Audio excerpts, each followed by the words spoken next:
Guru Brahma Gurur Vishnu Gurur Devo Maheshwara Gurur Sakshat Parabrahma Tasmai Shri Gurave Namaha Gurave Sarvalokanam Bhishaje Bhavaroginam Nidhaye Sarva Vidyanam Dakshinamurtaye Namaha Harihi Om.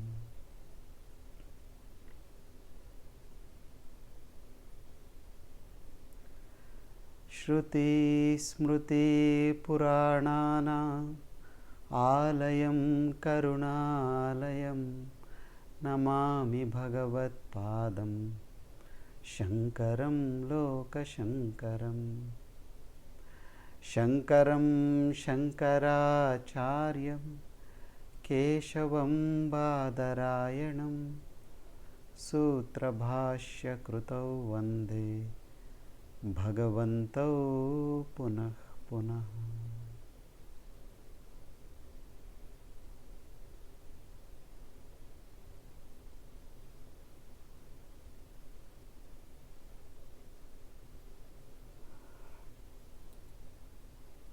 So, Bhaja Govindam is also called as Moha Mudgara.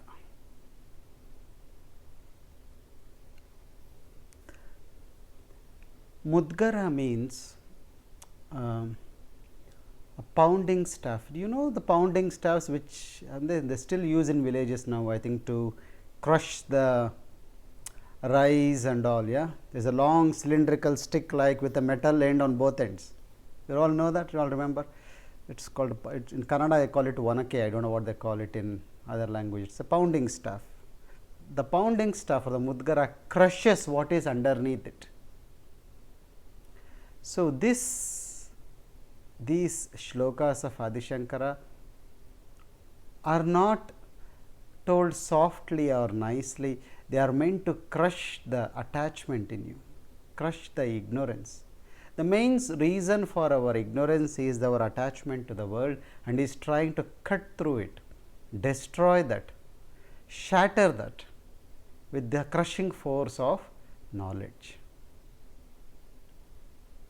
Adi Shankara is a very soft spoken, known as a very soft spoken, highly regarded scholar and a master, but here he does not mince his words.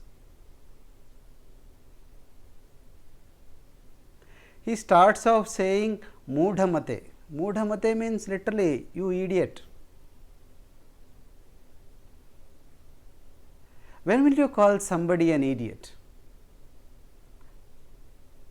You either should be very angry or you should be joking. These are the common scenarios wherein you call somebody an idiot. But here Adi Shankara is calling the common man as an idiot, neither in anger nor in jest, but in disappointment. Why disappointment?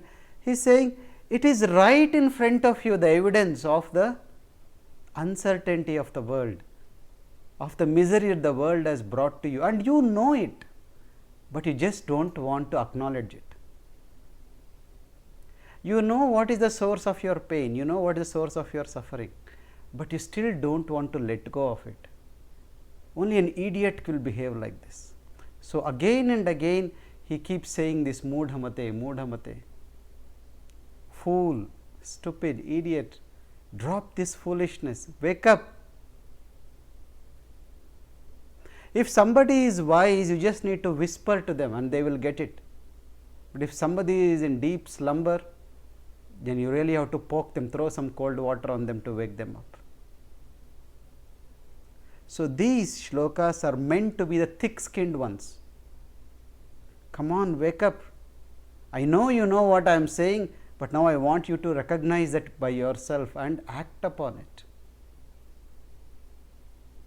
And he is telling these shlokas by holding a mirror like this. Look at yourself, what I am saying, and see whether this applies to you or not. So, when you go through each of these shlokas, I would want you to look into yourself as if you are looking into a mirror and see how these shlokas are relevant.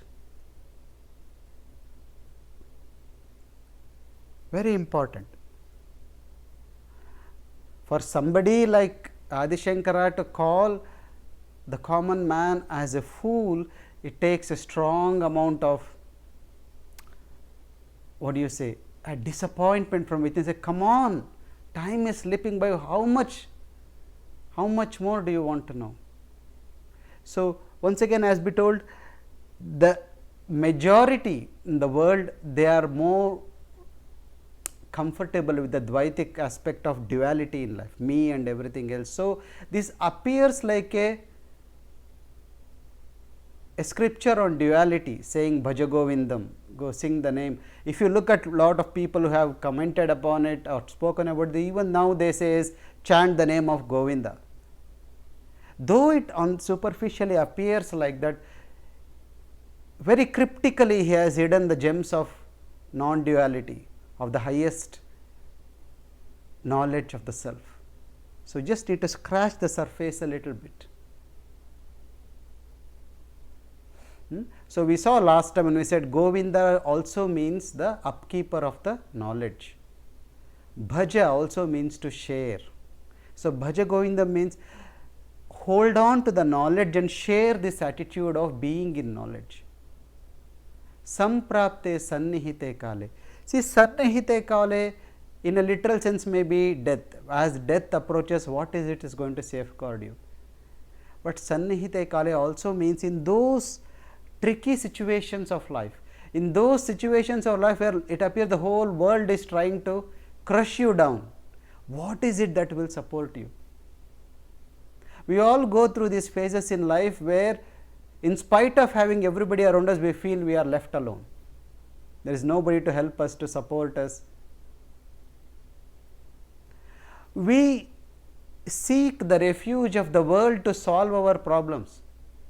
But if you look deep, the world is the source of your problems. Isn't it so?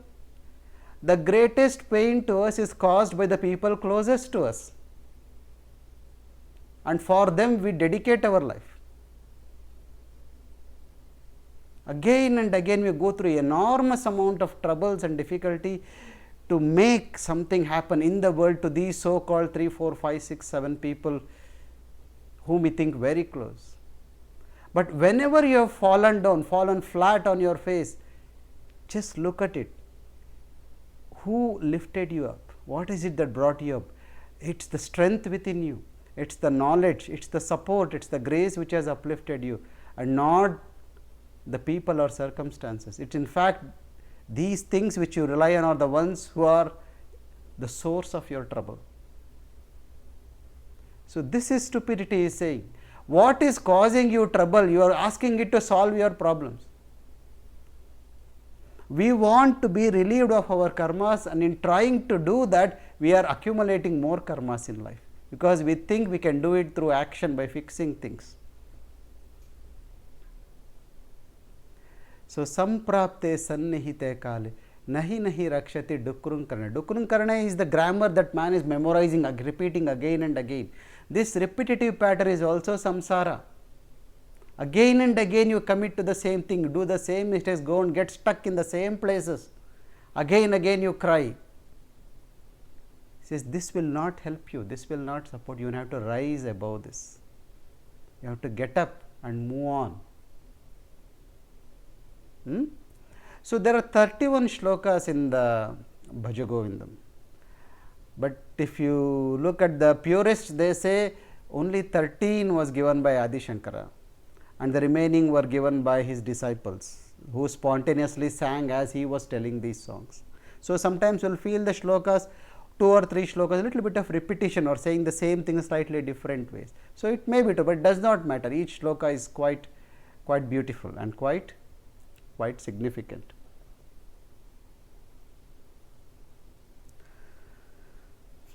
Mudha jahihi dhanagamatrishnam kuru sadbuddhim manasi vitrishnam yallabase nija karmopatam yallabase nija कर्मोपातं वित्तं तेन विनोदयचित्तं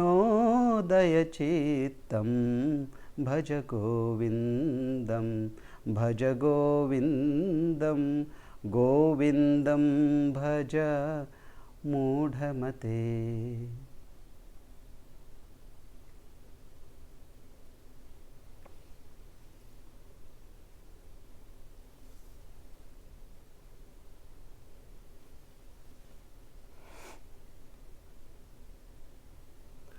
What is it that keeps distracting us in this world? What is that keeps us rooted to the world? One of them is money, wealth. Money can make you do crazy things. It can make you compromise your integrity. It can make you change your preferences. If somebody asks you tomorrow at 4 o'clock we have a session,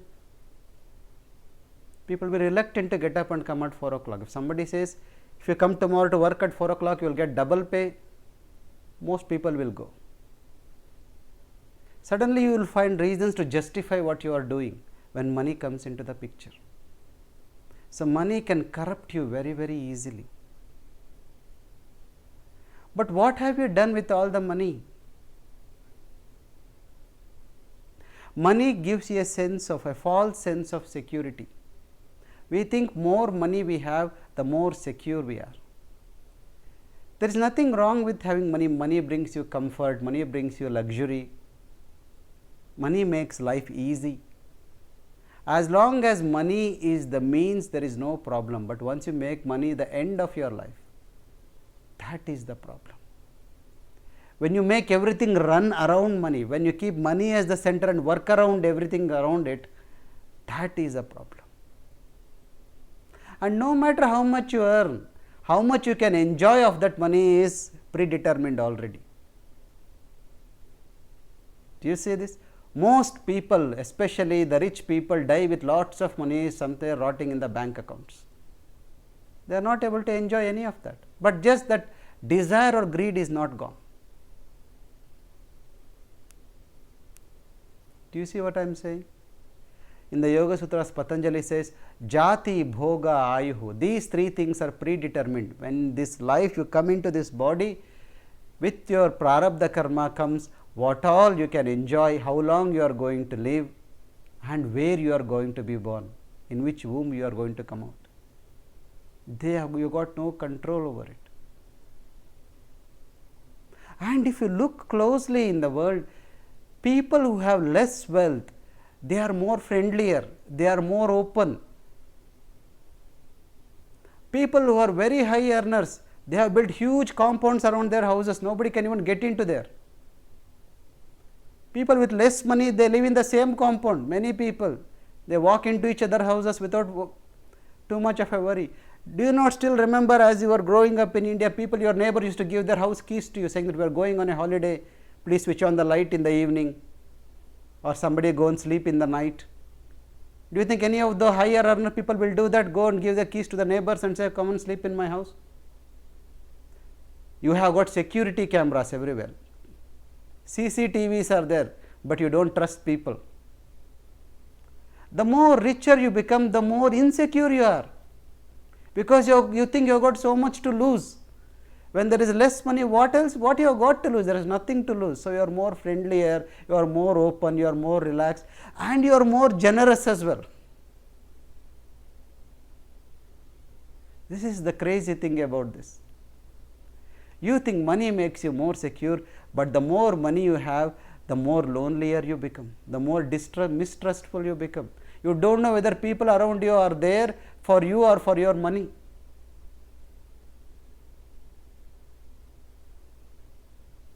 Wake up, realize this.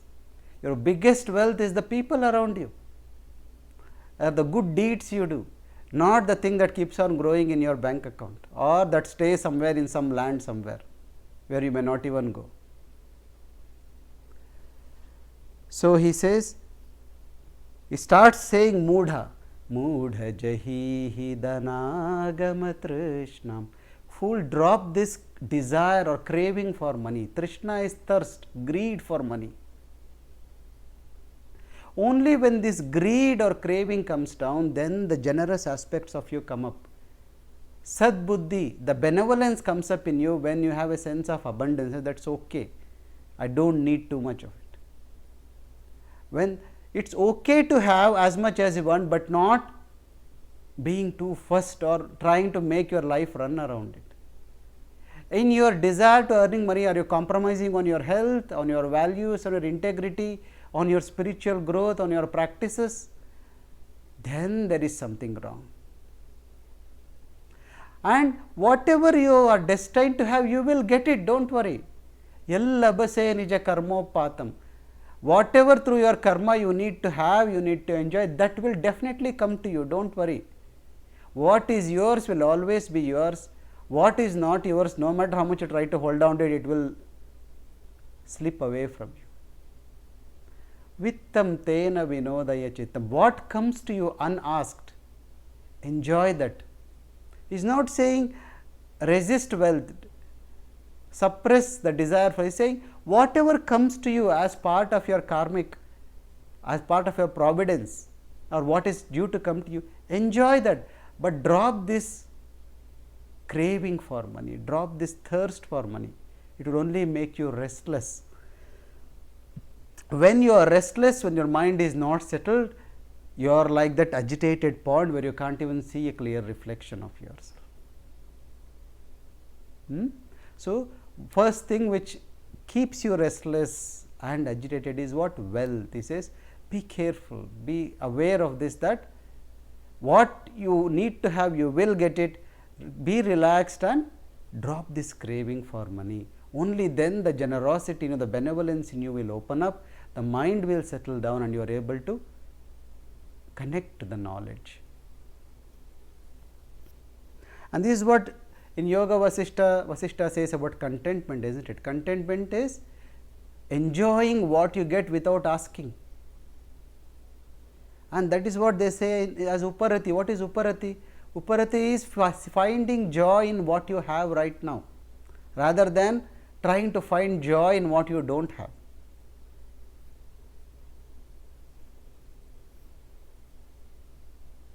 Nari stana bharanabhidesham drishtva maga mohavesham etanmam savasadi vikaram manasi vichintaya varam varam bhaja govindam bhaja govindam bhaja govindam mudhamate samprapte sannihite kale nahi nahi rakshati dukrunkarane.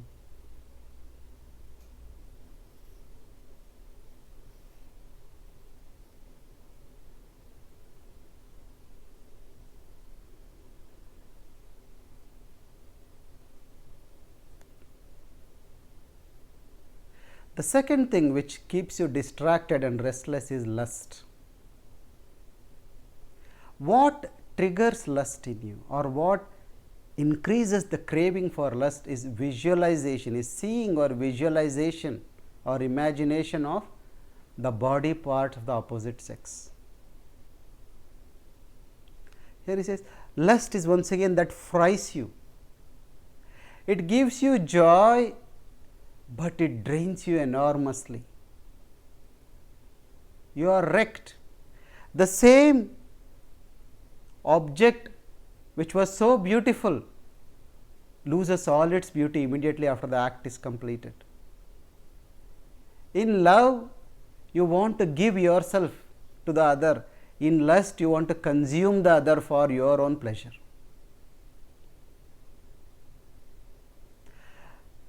Even when there is no energy or capability in the body, it keeps on running in the mind. Because the ignorant mind sees joy only in the world through the senses. And the highest sensory pleasure is the pleasure of sex. And it is also the oldest impression.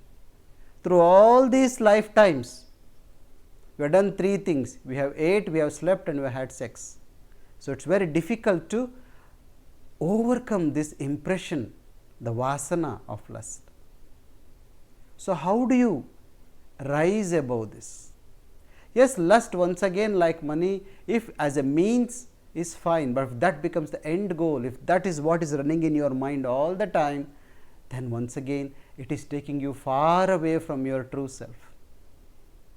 By draining all the prana in you, by constantly thinking or engaging in thoughts of lust, you are never able to see the divinity which you are. So what do you do? So what triggers it is the visualization of these body parts. He says, go a little deeper. Just peel the skin of these parts which are so attractive to you, and what do you see is just flesh and blood and bones. And once you look at it like that, do you think it's still going to be attractive for you? It loses all its beauty. Again and again, again and again. Don't get too excited and too carried away by lust.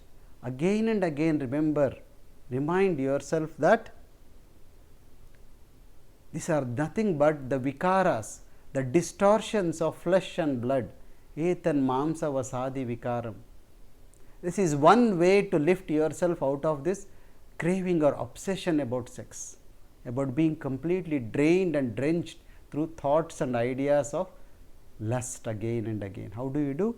Just look at it through and through. Go beyond the skin and see that, and also see that the pleasure you get is maybe intense but so transitory and make you so, everything appears so dry and beautyless. The once you have gone through that peak of sex and come down, and it takes quite a lot of time to recover back all that prana which you lost through the process. And when the prana is low, there is no clarity. When there is no clarity, your viveka is down the drain, and without viveka you will never move towards knowledge. Viveka is the first step. Viveka is what? More viveka takes you towards vairagya, and from vairagya the six wells become strong, and only then you are a true mumukshu.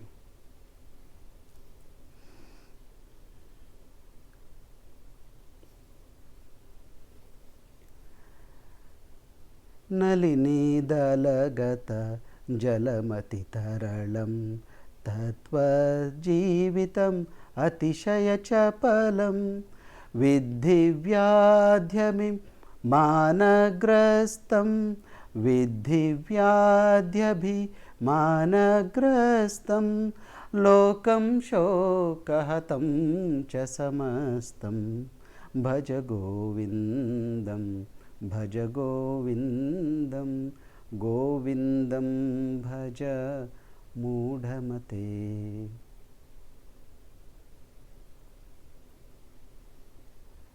Your third obstacle is arrogance. Arrogance comes from ego. Ego is you falsely identifying yourself with the body and the mind. Your identity is much bigger, but you in ignorance identify with the body and mind, and when you identify, you want to preserve this, you want to make it special, and slowly you start considering that you are superior to everybody else around you. In a subtle way, we all do this. We somehow think we know better than others, we are superior than others. This is called abhimana, arrogance. He says, what is it that makes you arrogant? Do you think whatever you have earned it? Everything that you have is a gift that has been given to you. And however strong you are nothing in front of time, you will be consumed. You may think the world listens to me now. When you are in power, when you think you are strong, when you have got this wealth and this intelligence and status and everything. But when death knocks on your door, you can't even make it wait for a couple of seconds. It will take you away instantly. So where is your control? Where is your power? Life is so transitory, it can evaporate like this. He says life is like the drop of water on the leaf of the lotus. It can fall off any moment. nalini dalagata jalamati taralam tattva jeevitam atishaya chapalam. It is so transitory, it can just evaporate in a second. What is it that you are arrogant about? What is it you are proud about? Look at all those so called big people, Alexander, Hiranyakashipu, Hitler. Where did they all end up? They all end up biting the dust. And look at all the avatars which you see in mythology.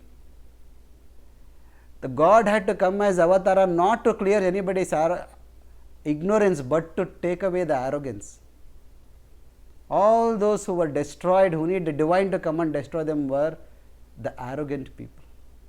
It says divine tolerates ignorance but not arrogance.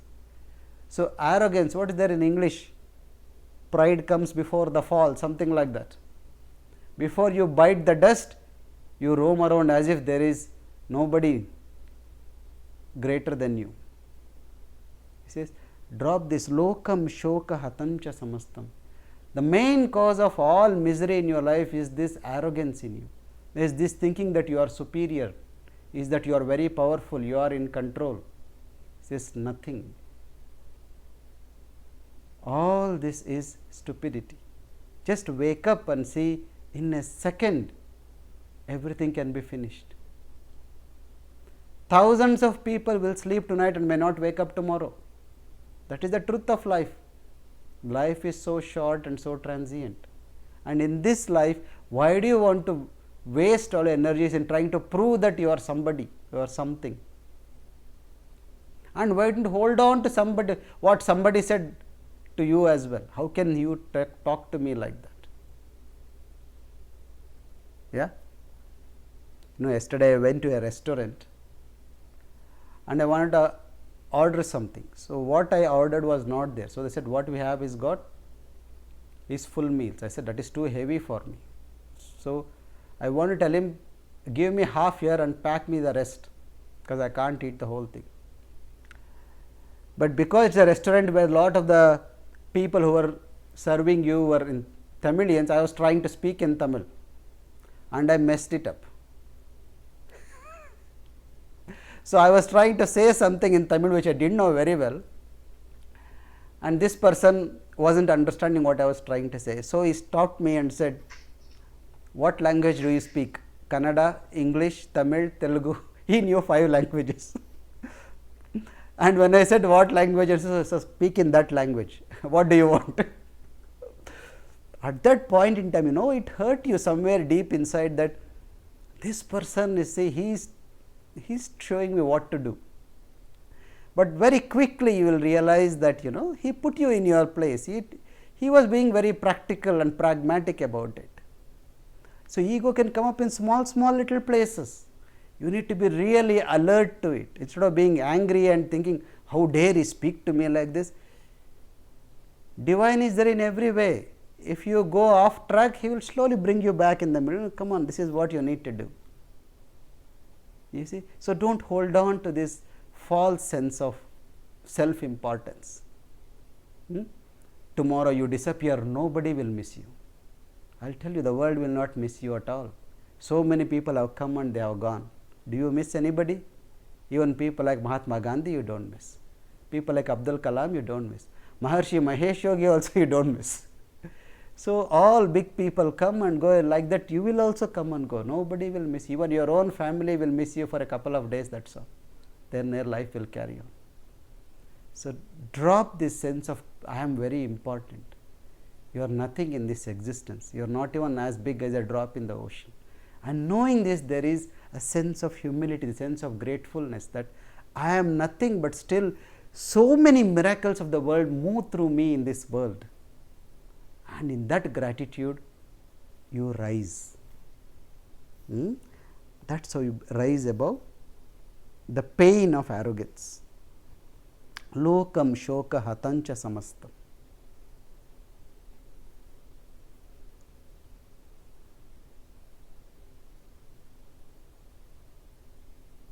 Yavat vittoparjana saktah tavan nija parivaro raktah पश्चाज्जीवति जर्जरदेहे पश्चाज्जीवति जर्जरदेहे वार्तां कोऽपि न पृच्छति गेहे भज गोविन्दं भज गोविन्दं गोविन्दं भज मूढमते.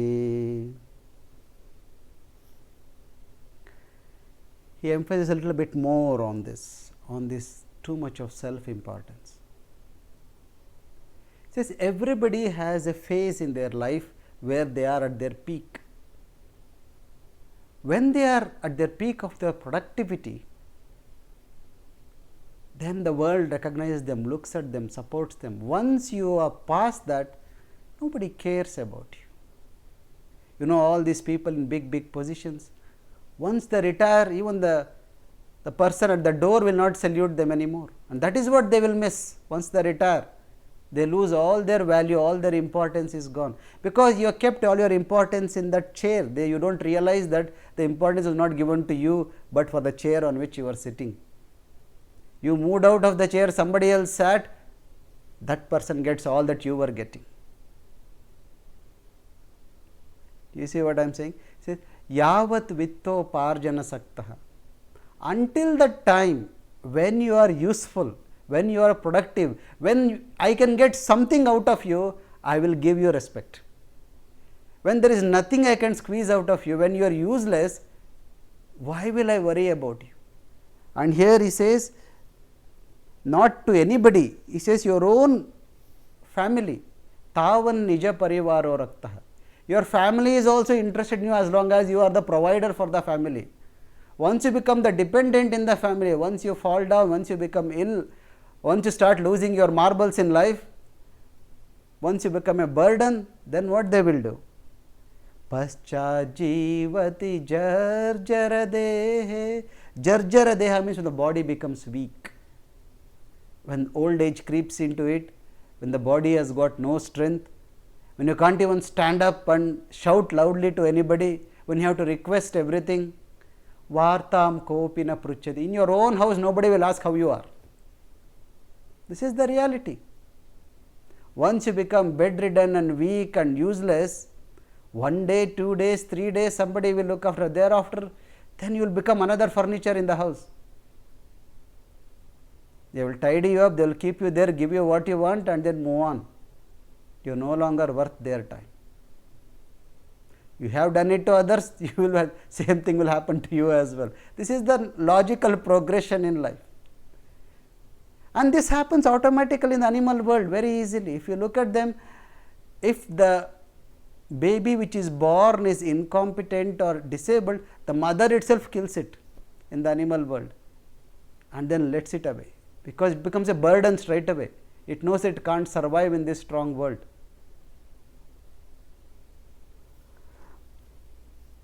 So, know that all this self-importance you give is only when you are in a stage where you can earn money, be productive and be useful. When somebody can take something out of you, you can give something to somebody. Until that time only all the relevance for you, and that is a very small phase. Look at all the movie stars of yesterday, all the politicians of yesterday, all the sports stars of yesterday. Where are they? They are all gone. They are still alive, but nobody who bothers, nobody cares. So, do not hold on to this abhimana, to this ego, to this arrogance. After a while, nobody cares. If you do not care for yourself, nobody else will care. Anyway, nobody else will care for you. At least you care for yourself. Yavat pavano nivasati dehe tavat pruchati kushalam gehe gatavati vayo deha paye bharya bhibhyati tasmin kaye bhaja govindam bhaja govindam govindam bhaja mudhamate. You identify yourself with this body. But what keeps this body alive is the breath. And what runs this body through the breath is the mind.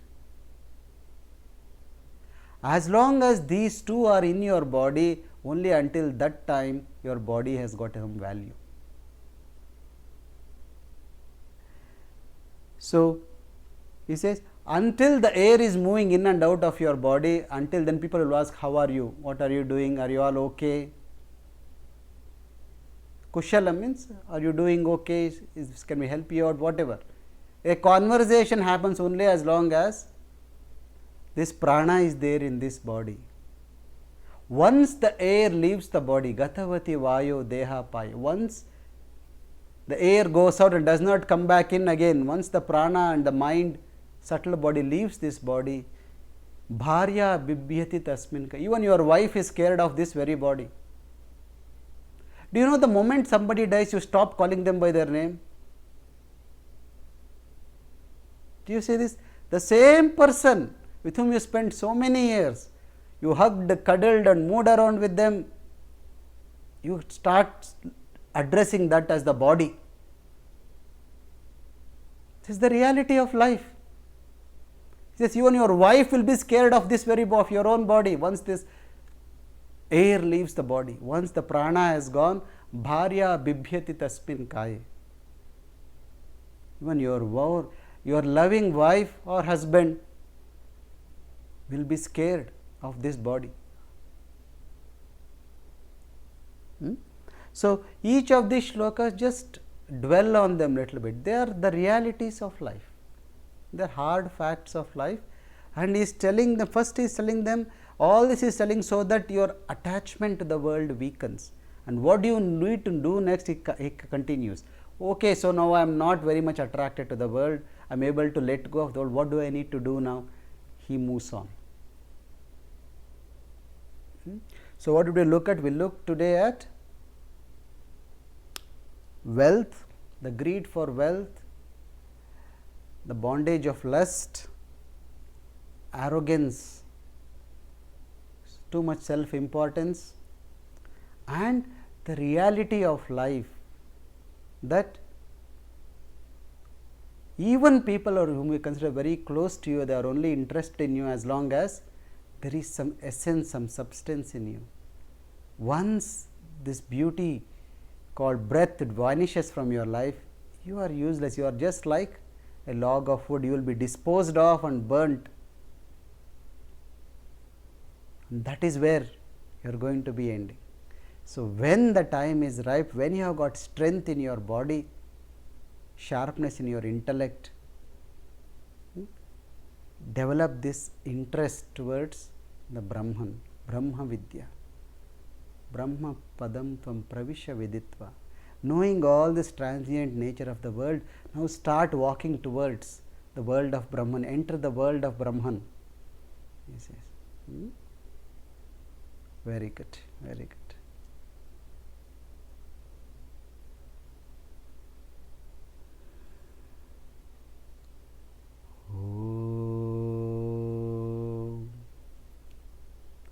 Sahana bhavatu sahanau bhunattu sahaviryam karavavahai tejasvinavadhitamastu ma vidvishavahai. Om Shanti Shanti Shanti. Sarve bhavantu sukhinah, sarve santu niramayaha, sarve bhadrani pashyantu, ma kaschid dukkhabhat bhavet. Loka samasta sukhino bhavantu. Loka samasta sukhino bhavantu. Loka samasta sukhino bhavantu. Om Shanti Shanti Shanti. Hari Om. Shri Gurubhyo Namaha. Hari Om.